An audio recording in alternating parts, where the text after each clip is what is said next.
બોડેલી ખાતે ખેડૂતો દ્વારા રાજ્યના કૃષિ મંત્રી તેમજ એપીએમસી અધ્યક્ષને લેખિત રજૂઆત કરીને તાત્કાલિક મકાઈ ખરીદી શરૂ કરવાની માંગ કરવામાં આવી છે। છોટાઉદેપુર જિલ્લાના બોડેલી પંથકમાં આ વર્ષે મકાઈનો મબલખ પાક થયો છે, પરંતુ યોગ્ય ભાવના અભાવે ખેડૂતો ફરી મુશ્કેલીમાં મુકાયા છે। સરકાર દ્વારા ટેકાના ભાવ જાહેર કરવામાં આવ્યા હોવા છતાં બોડેલી એપીએમસી ખાતે હજી સુધી સરકારી ખરીદી શરૂ કરવામાં આવી નથી।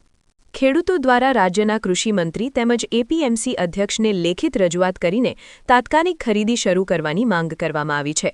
જો ખેડૂતોની માંગણી સ્વીકારવામાં નહીં આવે તો ઉગ્ર આંદોલન અને રસ્તા પર ઉતરી વિરોધ પ્રદર્શન કરવાની ચીમકી પણ આપવામાં આવી છે।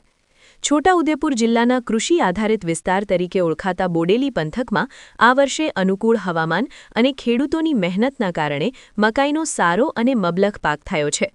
સામાન્ય રીતે સારા ઉત્પાદનથી ખેડૂતોમાં ખુશીનો માહોલ જોવા મળતો હોય છે, પરંતુ આ વખતે સ્થિતિ વિપરીત છે। પાક સારો થવા છતાં યોગ્ય બજાર ભાવ ન મળતા ખેડૂતોમાં નિરાશા ફેલાઈ છે। સરકાર દ્વારા મકાઈના ટેકાના ભાવ જાહેર કરવામાં આવ્યા હોવા છતાં બોડેલી એપીએમસી ખાતે હજી સુધી સરકારી ખરીદી કેન્દ્રો શરૂ કરવામાં આવ્યા નથી, જેના કારણે ખેડૂતોને પોતાના પાક માટે ખુલ્લા બજાર પર નિર્ભર રહેવું પડી રહ્યું છે। જેથી કરીને વહેલી તકે ટેકાના ભાવે બોડેલી ખાતે મકાઈ ખરીદી શરૂ કરવામાં આવે એવી માંગ કરવામાં આવી છે। આશા ન્યૂઝ ગુજરાતી રિપોર્ટ ઝહીર સૈયદ, બોડેલી, છોટાઉદેપુર। આજે અમે બોડેલી એપીએમસી ખાતે મકાઈની ખરીદી સરકાર કરે એના માટે અમે એક આવેદનપત્ર આપવા આવ્યા હતા। તો એ અમે સેક્રેટરી સાહેબને આવેદનપત્ર આપ્યું છે। તો ખેડૂત સમાજ વતી અમે એક જ સરકારને રજૂઆત કરીએ છીએ કે ઉપર ભાજપની સરકાર છે, કેન્દ્રમાં ગુજરાતમાં, પછી અહીંયા ગાડી એવું કહેવામાં આવે કે એપ્રિલથી અમે વિચારીશું, તો જ્યારે ખેડૂતોનો માલ સમાપ્ત થઈ જશે પછી ખરીદી કરશે, ત્યાં સુધી તો આ બધા પાયમાલ થઈ જશે। તો અત્યારે જગતનો તાત એટલો બધો દુઃખી છે કે કોઈ વાત સાંભળવા તૈયાર નથી। એટલે એના માટે ખેડૂતોએ આવેદનપત્ર આપ્યું છે।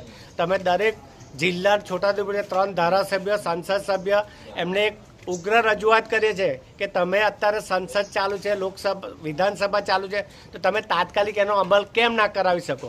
જો તમે પછી ખરીદવાના હોય તો તમે તાત્કાલિક, અત્યારે લોકોનો માલ ચાલુ થઈ ગયો, કપાસ ફેલ જવાથી લોકોએ મકાઈ કરી છે અને મકાઈ અમને નીકળવાની તૈયારીમાં છે। એટલે અત્યારે ભાવ એકદમ તળિયે બેસી ગયા છે, ખેડૂતને કશું મળે નહીં। તો આના માટે અમે ઉગ્ર રજૂઆત કરીએ છીએ કે અમારી રજૂઆત તમે સરકાર સુધી પહોંચાડો, ગમે તે થાય એના માટે તમે ઉગ્ર બનો, તો જ આ સરકાર સામે જેવી રીતે બટાકા માટે તઈના ધારાસભ્યો ઉઠી પડ્યા છે, તો આપણા અહીંના ધારાસભ્યો કે સંસદ કેમ બોલતા નથી? શું નામ તમારું? ગામ કયું? ગામ જબુ ગામ, મારુતિ સિંહ રણા।